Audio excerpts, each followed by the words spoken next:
chaîne de Jésus-Christ, canal Le Chemin, la Vérité et la Vie.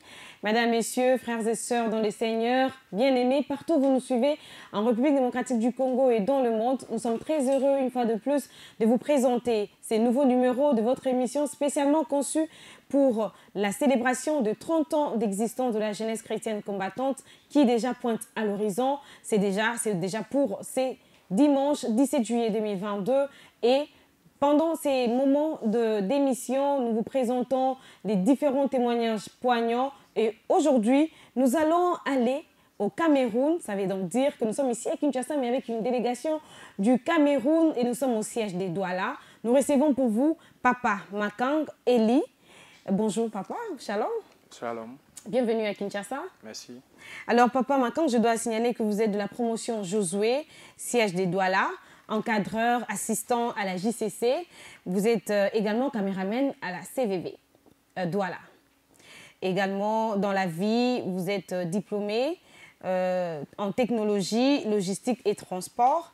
Vous avez également un diplôme international dans la même filière, licence en qualité, hygiène, sécurité, environnement. Et vous êtes également employé dans une entreprise d'électricité à Douala, marié et père des 2 enfants. Si nous devons nommer votre vie, on l'appellera la bonté et la grâce de Dieu. Amen. Nous sommes très heureux de vous recevoir une fois de plus, on le dit. Merci. Et comment vous vous sentez déjà ici à Kinshasa? Bon, je peux dire, nous sommes dans la maison. Parce que l'accueil a été vraiment chaleureuse et ça nous démontre qu'il y a vraiment la continuité. Vraiment. Et comment s'est passé votre voyage jusqu'ici? Vous avez rencontré quoi exactement? Et jusqu'à arriver ici, comment cela s'est passé? Bon, c'est vrai que durant le voyage, on a eu quelques difficultés, mais à la fin, Dieu s'est puissamment glorifié. Parce que nous sommes arrivés le lundi, nous avons fait escale à Pointe-Noire pour Brazzaville. Nous sommes arrivés lundi. Bon, à l'aéroport, nous n'avons pas reçu tous nos bagages. Les bagages sont restés à Pointe-Noire. Et bon, on a saisi l'agence de voyage. Ils nous ont fait comprendre qu'il faut repasser, nous devons repasser demain, donc mardi, pour entrer en possession de nos bagages. Nous sommes rentrés là-bas le matin, lundi, à 8h30. Malheureusement, ils nous ont fait comprendre que les bagages n'étaient pas encore arrivés. C'est vrai que bon... Ça n'a pas été facile. Ça nous a mis un peu dans nos états, mais on a essayé de nous ressaisir parce qu'on savait que là où on part, il ne faut pas ouvrir les portes. Amen. Parce que l'ennemi est debout. Exact. Bon, on a essayé un peu de s'entendre avec l'agent de voyage. On a appelé le responsable. Il nous a rassuré que sans faute, mercredi matin, nous allons entrer en possession de nos bagages. Et c'est ce qui a été fait. Nous avons récupéré nos bagages. Et ce même mercredi, avant de traverser BIT, si je peux revenir en arrière, je dis merci, infiniment merci pour la délégation et pour le siège de Brazzaville, parce que nous avons été bien reçus, bien accueillis. Amen. Gloire à Jésus. Et les missionnaires de Brazzaville se sont mobilisés, ils nous ont bien reçus, vraiment on s'est sentis chez nous. Et quand vous êtes arrivé à Kinshasa? Lorsque nous sommes arrivés à Kinshasa, bon, même au niveau du BIT, du biche, pardon. On a eu quelques bobos, quelques soucis. Même là-bas, Dieu s'est puissamment glorifié. Amen. Parce que moi, je sais que dans ces 30 ans, annonce beaucoup de bénédictions pour Douala. Amen. Amen. Parce que lorsqu'il y a les difficultés, lorsqu'il y a les combats, ça veut dire qu'il y a une grande bénédiction qui arrive. Amen. C'est ce que nous avons compris. Et lorsque nous sommes arrivés à Kinshasa, vraiment, nous étions honorés. Wow. Avec l'accueil, depuis le beach, jusqu'à la 17e rue, nous avons été bien reçus. Et lorsque nous avons arrivé, on a prié pour nous, on nous a servi, on était au grand soin. Bon, mais la surprise qui nous attendait, c'est notre cher papa Alain. Parce que lorsqu'il nous a appelés pour nous recevoir, nous sommes entrés, il nous a rassurés, il nous a dit que depuis que les délégations viennent, nous sommes la première délégation. Il n'a jamais eu le temps de recevoir comme il nous reçoit. Le siège de Douala, il nous a reçus dans la prière. Il a prié pour nous. Amen. Vraiment, ça nous a encore rassuré que non, il y a les grandes bénédictions. Amen. Amen. Comme papa avait l'habitude de dire, nous serons bénis avant, pendant et après l'événement. Alors, nous sommes très contents que vous soyez justement satisfait de cet accueil qui vous a été réservé par la commission d'accueil ici à Kinshasa et même par le passage par là où vous êtes passé. Tout s'est très bien passé. Nous rendons gloire au Seigneur Jésus-Christ. Alors, comme je l'ai signalé, vous êtes encadreur à la JCC. Vous n'êtes pas tombé comme un cheveu dans la soupe. Il y a eu certainement un parcours. Comment est-ce que vous avez connu le Dieu de la JCC? Bon, déjà, je peux dire que je viens d'une famille chrétienne. Mes parents sont chrétiens, ça fait plus de 40 ans. J'ai grandi dans cette famille, en passant dans une famille de 11 enfants, dont je suis le Benjamin. Okay. Bon, j'ai connu le combat dans des circonstances très pénibles. Pourquoi je dis pénible? Parce que la période où j'ai connu le combat, c'était la période où j'avais perdu 2 sœurs à l'espace d'1 mois. Oh là là. Qu'est-ce qui s'était passé? Bon, c'était les maladies. Les 2 sœurs étaient malades, mais c'était des morts brusques. Les 2 sœurs d'une même famille sur les 11 enfants? Les 2 sœurs d'une même famille. Ok. Donc moi, ça m'avait un peu traumatisé.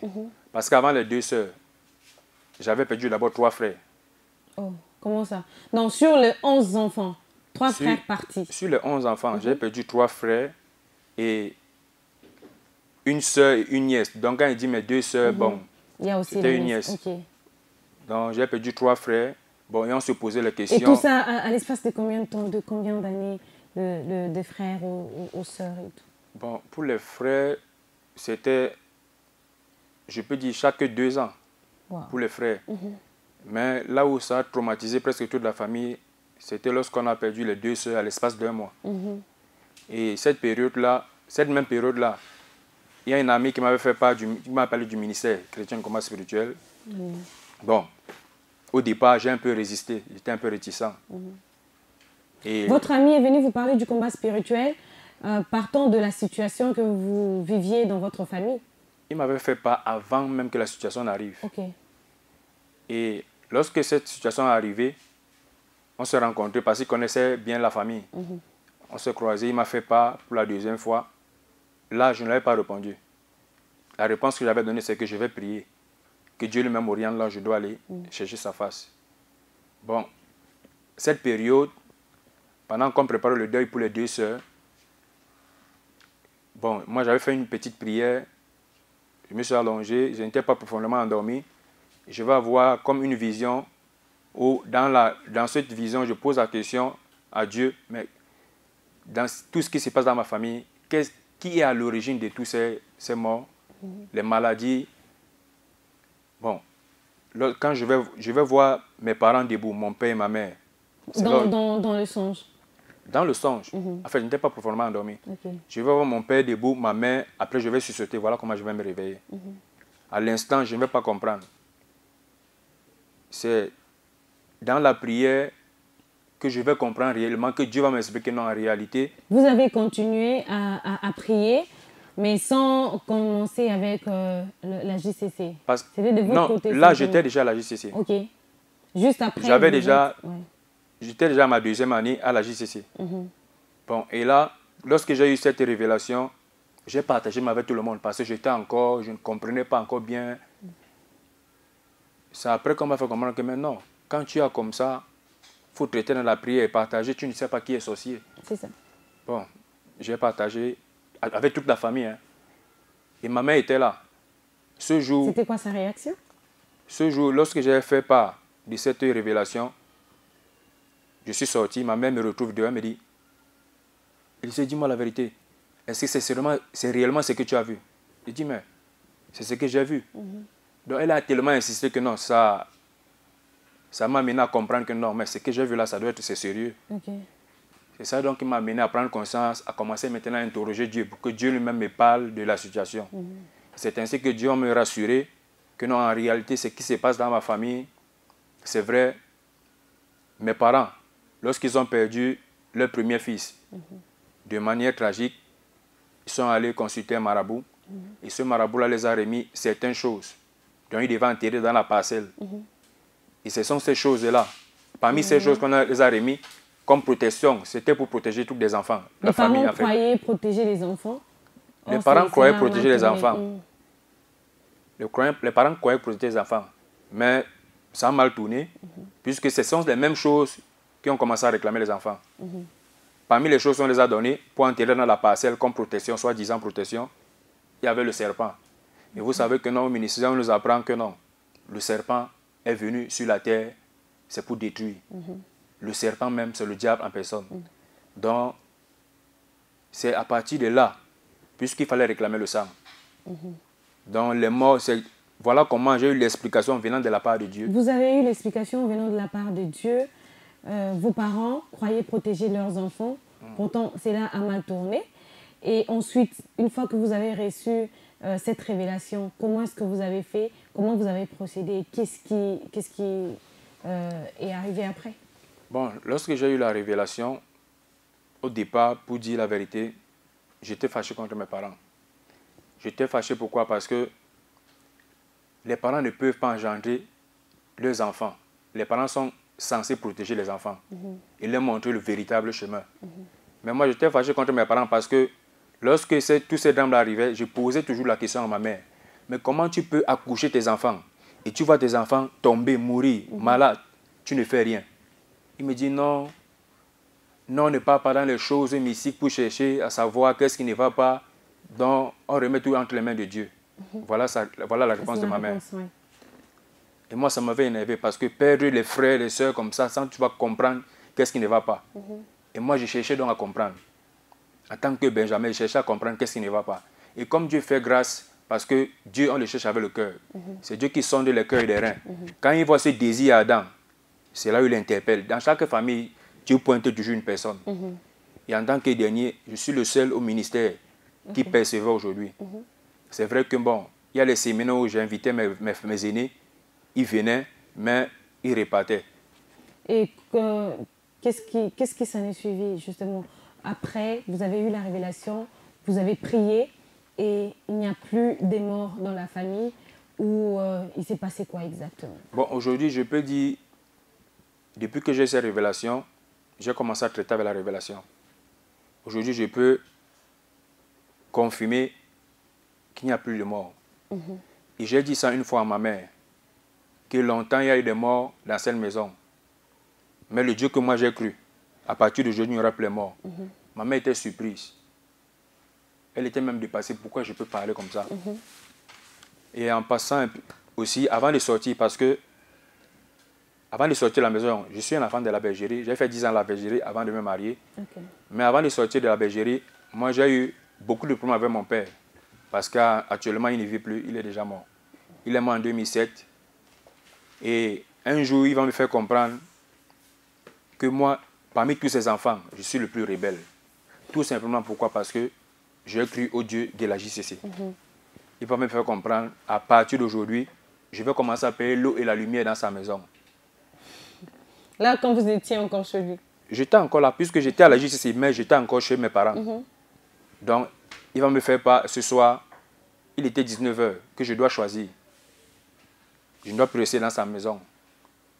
Je dois sortir de sa maison. Donc, je suis sorti de la maison paratale de mes parents. Il était 19 h 30. Vous êtes parti? Je suis parti. Et là, j'étais encore en seconde. Je suis sorti avec la tenue de l'école et un pantalon. Voilà comment je suis sorti. Mais avant de sortir, moi, j'avais dit à Dieu ceci.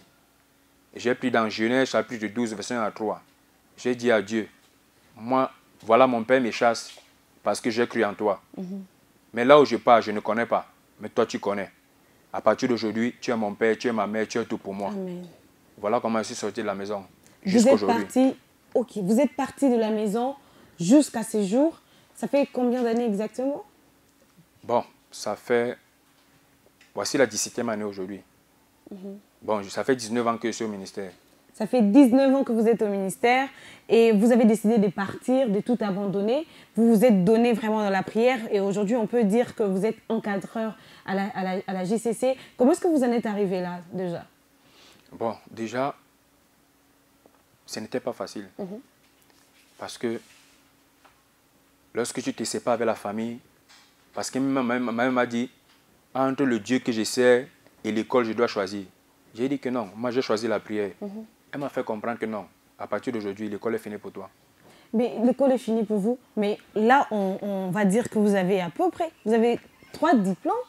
Vous avez une licence et aussi un diplôme universitaire et un autre diplôme aussi qui est dans la même filière. Comment est-ce que vous avez fait? Qui vous a aidé à étudier jusqu'à finir les études et à faire toutes ces études? Jésus est le Père des orphelins. Amen. Parce que lorsque je suis sorti de cette maison, il y a de cela 17 ans aujourd'hui, ce n'était pas facile. Si Dieu n'est pas avec vous, vous allez vous décourager et rentrer. Donc j'ai traversé... Quelle est la plus grande difficulté que vous avez exactement rencontrée à telle enseigne que vous avez dit, si ce n'est pas Dieu, c'est vraiment compliqué? La difficulté, c'est que quand je suis sorti de la maison de mon père, là, je ne savais pas là où je vais dormir. Et je ne savais pas quoi manger. Donc, je faisais les jeûnes forcés. Même lorsqu'on décrète des jeûnes au ministère, 21 jours, 14 jours, lorsqu'on sort, moi, je continue les jeûnes. Parce qu'il n'y a rien à manger. Parce qu'il n'y a rien à manger. Bon, et comme Dieu n'abandonne personne, quand je voulais me décourager, Dieu envoie toujours une personne pour apaiser. Dieu envoie toujours un ange pour apaiser. Non, prends, mon fils, ne te décourage pas. C'est dans cette foi, en m'accrochant au Dieu de la JCC, que Dieu va susciter maintenant certains parents qui vont me prendre en charge pour l'école, pour mes études, étant au ministère. Donc, j'ai eu le bac étant au ministère, le bac en chaudronnerie. J'ai eu également, j'ai continué à l'école supérieure, j'ai eu le diplôme universitaire de technologie en logistique et transport. Et la même année, avant ce diplôme, Dieu m'avait déjà visité avec un travail, avec un bon travail. Là où je travaille aujourd'hui, j'ai continué, je fréquentais toujours. J'ai eu un diplôme international, toujours en logistique et transport. Bon, j'ai dit à Dieu que non, le Dieu que nous servons, ce n'est pas un Dieu de confusion. Je dois continuer pour vraiment relever les défis. Donc, le dernier diplôme que j'ai eu, c'était la licence en qualité, hygiène, sécurité, environnement. Donc, voilà ce que le Dieu de la JCC peut faire. Le Dieu de la JCC a fait toutes ces choses et on doit également signaler que vous êtes aussi marié. Vous êtes marié, vous êtes également père. Et toutes ces choses, toutes ces merveilles, vous les avez reçues à la jeunesse chrétienne combattante de la part de notre Seigneur Jésus pour l'engagement auquel vous vous êtes donné. Mais il y a aussi ces gens qui connaissent Jésus, qui connaissent la JCC depuis très longtemps, mais qui ne voient pas ces merveilles. C'était quoi votre particularité avec Jésus? Bon, la particularité, c'est quoi? Moi, je pense qu'il faut faire confiance à Dieu. Dieu, c'est un Père. Parce que lorsqu'on prie, on doit d'abord considérer Dieu comme un Père. Et lorsque tu considères le Seigneur comme un Père, il te prend comme ton fils. Malgré que c'est Dieu, quand vous regardez le parcours tel que je viens d'énumérer, ce n'est pas facile. Mais il faut s'accrocher. Et pour s'accrocher, il faut connaître à qui on s'accroche. Il faut connaître ce Dieu. S'accrocher au Dieu seul. Pardon? S'accrocher uniquement à Dieu, abandonner toutes les mauvaises voies peut-être. Effectivement, abandonner, comme on dit souvent, le siècle présent. Parce qu'il y a ceux qui s'accrochent à Dieu, mais qui sont aussi dans d'autres pratiques. Non, il faut faire la part des choses dans la vie. Lorsqu'on veut réussir, on doit avoir les principes dans la vie. On doit se discipliner. Et moi, j'ai compris que non, pour réussir avec Dieu, il faut une discipline. Il faut les principes. Il faut un sacrifice. Il faut s'accrocher uniquement à Dieu et abandonner toutes les autres voies. Parce qu'il y a de ceux qui prient, bien sûr, ils s'accrochent à Dieu, mais ils sont encore accrochés aux choses du monde. Qu'est-ce que vous voulez leur dire? Bon, je peux dire ceci, parce que lorsque Dieu fait dans votre vie, ça vous donne encore la foi. Ça augmente la foi. Si vous me permettez, pour 2 minutes seulement, ma première fille que j'ai eue, c'était un miracle de Dieu. Amen. Elle mourait. Parce que lorsque je me suis marié, 2 semaines après, ma femme va tomber malade. On va hospitaliser ma femme. Et là-bas, étant au travail, le médecin va m'appeler, va me dire que ta femme est malade. Qu'est-ce qu'elle a? Oh, bon, il faut l'hospitaliser 3 jours. 3 jours, on sort de cet hôpital, on part ailleurs, chez un autre médecin. Celui-là va détecter les kystes dans le ventre. Les kystes, il va me faire comprendre que c'est un danger. Pourquoi? Parce que, bon, c'est vrai qu'en voyageant, je ne suis pas venu avec tous les résultats de ces examens, sinon j'allais vous montrer. Le médecin va me faire comprendre, comme c'est moi le mari, je dois prendre une décision. Parce que si on nous perd ta femme, elle ne va plus mettre au monde. Elle ne va plus jamais accoucher. Mais maintenant, il faut trouver la solution. Qu'est-ce qu'il faut faire? Puisqu'il y a les kisses. Bon. Et là, à ce moment-là, j'ai dit au médecin, accordez-moi quelques minutes. J'ai appelé le chef de mission, Papa Zacharie. Je lui ai fait part. Papa Zacharie m'a fait comprendre, c'est toi le père. La dernière décision te revient. Moi, je ne peux pas décider à ta place. Bon, j'ai remis toi à Dieu. J'ai dit, là où je viens, si je suis arrivé à ce niveau, Dieu m'a déjà montré sa bonté, sa grâce. Donc, même dans cette situation, Dieu m'avait montré sa grâce. J'ai dit au médecin, ma femme ne sera pas opérée. Nous sommes quittés cet hôpital. Il me fait comprendre, ok, s'il y a un engagement, parce que si vous sortez, nous on a tout fait ici, les premiers soins. J'ai signé, j'ai déchargé. Nous sommes sortis de cet hôpital. Les parents nous ont orientés dans un autre hôpital. Donc quand il dit les parents, le couple Zacharie, pourquoi nous avons orientés dans un hôpital, nous sommes arrivés là-bas, le même médecin sort le même diagnostic. Bon, c'est alors là où j'ai dit à ma femme, nous sommes enseignés. On va entrer en prière. Donc on a fait pratiquement 2 mois de quarantaine. Lundi, mardi, mercredi, on entre en prière. Quand je rentre, juste après votre mariage. Juste après notre mariage. Nous sommes entrés en prière. J'ai dit à ma femme, on va entrer en prière. Elle ne venait pas à la salle. C'est moi qui partais à la salle. Elle restait à la maison. Le mercredi, tous les mercredis, je la passais à la délivrance. Curieusement, il y a un séminaire qui est passé là-bas, Papa Dimaï. Il a animé un séminaire là-bas. Le séminaire était vraiment puissant. Ma femme était là ce jour. Elle est venue ce jour. Papa Dimaï, les missionnaires nous ont présenté vers lui. Il a prié pour ma femme. Il a dit que non, il voit l'esprit de mort sur ma femme. Il a prié et c'était passé. Mais il y avait toujours les kisses. Papa Dimaï nous a rassuré que non, qu'on continue la prière, Dieu va faire. Lorsque je suis rentré à la maison, 2 semaines après, la semaine où on faisait la quarantaine, le mercredi, je suis rentré. Je suis rentré dans la chambre, j'ai dit à ma femme, mets-toi à genoux. J'ai imposé les mains, j'ai prié. Le lendemain matin, les kisses ont disparu. Amen. Gloire à Jésus. Et 2 semaines après, ma femme va tomber enceinte. Alléluia. Gloire à Jésus. Elle est tombée enceinte et elle a accouché d'une fille qui s'appelle aujourd'hui Blessing Joss de Shiloh. Amen. Amen. En tout cas, là, on va dire que votre vie, c'est vraiment la bonté et la grâce de Dieu. Et chaque jour, vous vivez justement cette bonté de la part de Dieu. Et Papa Élisée, on est en train justement de nous suivre en ces moments. Il y a de ces jeunes qui vivent la même situation que vous, mais qui sont sur le point de se décourager, qui sont sur le point d'abandonner et de faire marche arrière. Qu'est-ce que vous pouvez leur dire pour question de leur garantir que la décision qu'ils ont prise de suivre Jésus, ils doivent justement la maintenir? Si vous pouvez regarder la caméra qui est juste devant vous et passer ces messages. Bon, ce que je peux rassurer aux jeunes comme moi qui sont en train de suivre Jésus aujourd'hui, même ceux-là qui ne connaissent pas ce Dieu, ce que je peux les rassurer, c'est qu'il y a un Dieu qui est vivant. Amen. Il y a un Dieu qui est capable et que tout est encore possible. Parce que là où ce Dieu-là m'a ramassé et là où il m'amène, je ne peux que dire que c'est sa grâce et c'est sa bonté. Je ne mérite pas ça, ce n'est qu'une grâce. Parce que si je regarde dans quelle famille où je sors, et ce que ce Dieu est en train de faire, c'est la grâce de Dieu. Donc voilà pourquoi j'ai dit à tous les jeunes comme moi, la JCC, même ces jeunes-là qui avaient encore des doutes, qui priaient, qui ne voyaient pas, Jésus est capable. Amen. Jésus n'a pas changé. Ce qu'il a fait hier, il est capable de le faire aujourd'hui. Parce que même maman avait l'habitude de dire, vous ne connaissez pas mon Dieu. En réalité, elle avait raison. Pourquoi? Parce que Dieu, on le cherche. On ne l'attend pas. Nous devons chercher Dieu. Et lorsque tu cherches Dieu, tu le trouves. Et quand il commence à faire dans ta vie, les combats ne finissent pas. C'est jusqu'à ce que Jésus-Christ revienne.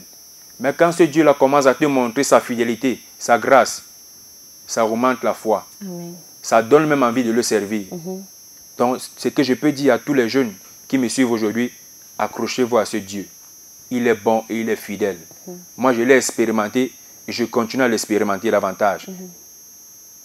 Amen. Amen. Alors, mesdames, messieurs, pour cette émission, vous devez juste retenir qu'il faut s'accrocher à Dieu, délaisser toutes les mauvaises voies, regarder uniquement Jésus et cela va vous permettre de voir toutes les merveilles de la part de Dieu, tout ce que vous attendez justement de la part de Dieu. Alors Papa Élisée, nous sommes déjà arrivés à la fin et très bientôt, nous allons célébrer la célébration les festivités des 30 ans de la jeunesse chrétienne combattante.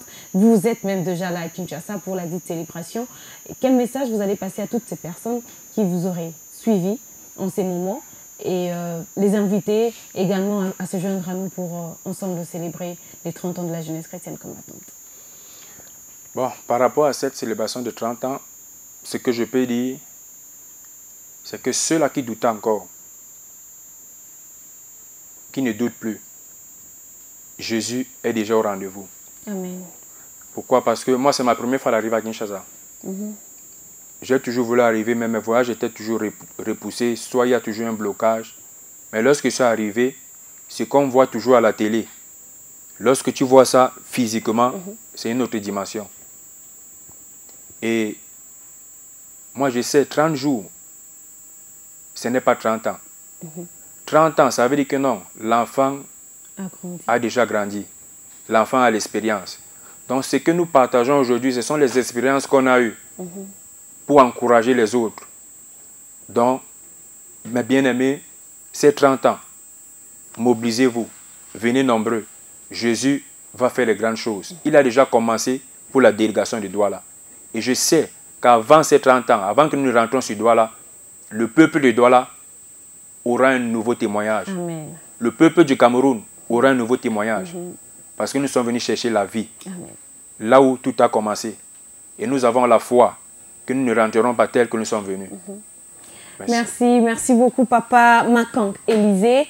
Je rappelle que vous êtes de la promotion Josué au siège de Douala, encadreur, assistant à la jeunesse chrétienne combattante et caméraman à la CVV. Vous êtes marié et père des 2 enfants. Nous vous disons merci d'avoir répondu à notre invitation et nous vous souhaitons un très bon séjour à Kinshasa et que vous voyez la main des dieux pendant cette célébration. Merci. Madame, Messieurs, nous vous disons merci de nous avoir suivis. Le rendez-vous est donc pris pour ces 17 juillet jusqu'au 31 juillet 2022. Ne ratez pas, ne manquez pas. Vous n'allez pas du tout manquer de voir la main de Dieu dans votre vie. Alors, notez-le pour ces dimanches déjà au rendez-vous. Au revoir.